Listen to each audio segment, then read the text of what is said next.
right off the bat, you can see it doesn't look much like Monaco.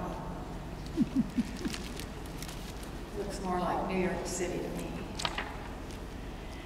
When Mama was sick and Papa away, then Maggie and Kate and little Nora went to stay with Granny in the old house on Queen Street.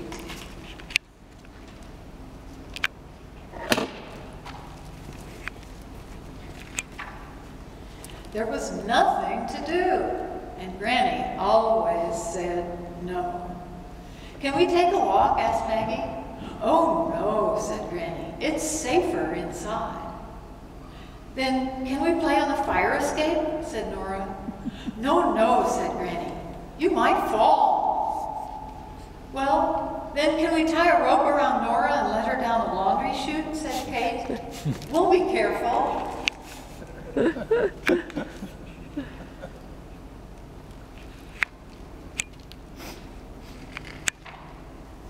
"No, no, no," cried Granny, and had to go sit in her comfy chair for a minute because of her heart. "I think the best thing would be if we had our supper and went to bed right now," said Granny, when she'd caught her breath.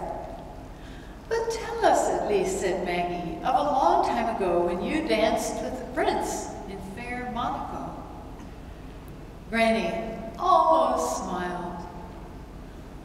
"I remember," she said, but then she forgot. Her back was bad, her feet were bad, her head was full of worries.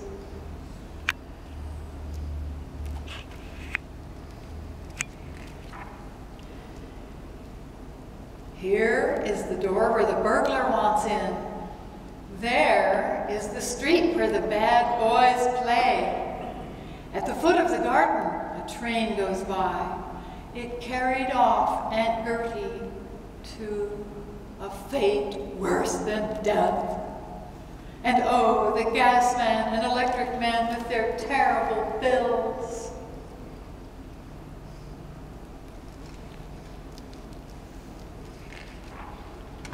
So Maggie and Kate and Nora did nothing at all but eat their supper and brush their teeth and go to bed.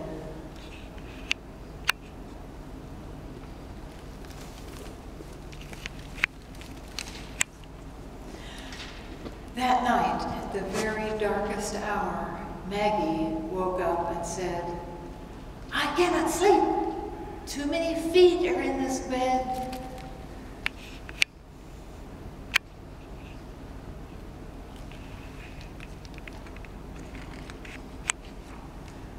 "Here are my feet," said Kate. "Here are my feet," said Nora. Then said Maggie, "Whose feet are those?" "Witches' feet, witches' feet, cold and bony witches' feet. Jump on the covers, hit them with pillows, make those witches' feet go away."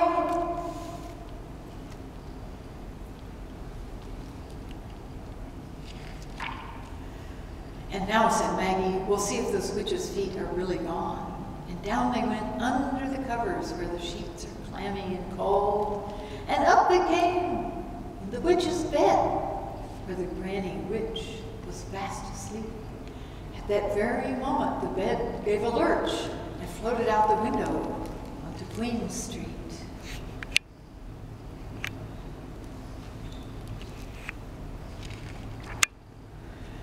There were the burglars knocking at the door.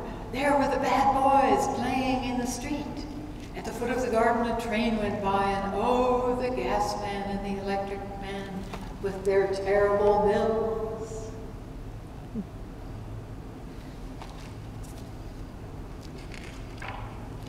"Don't be afraid," said Maggie. "These are witchy things of witchy dreams.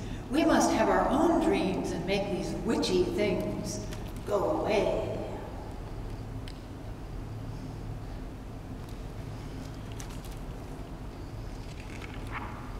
And Maggie dreamed of white sails and a fair wind, and Kate dreamed of sun rising and great birds soaring.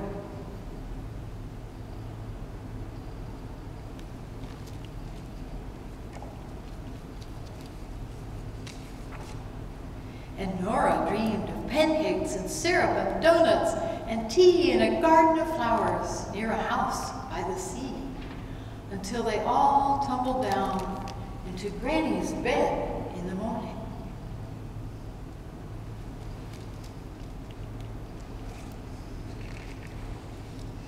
Granny woke up and smiled and said, "What strange dreams I've had. You would never believe, of sails, sun, soaring and flowers and sea. For breakfast we'll have pancakes and syrup and donuts and tea."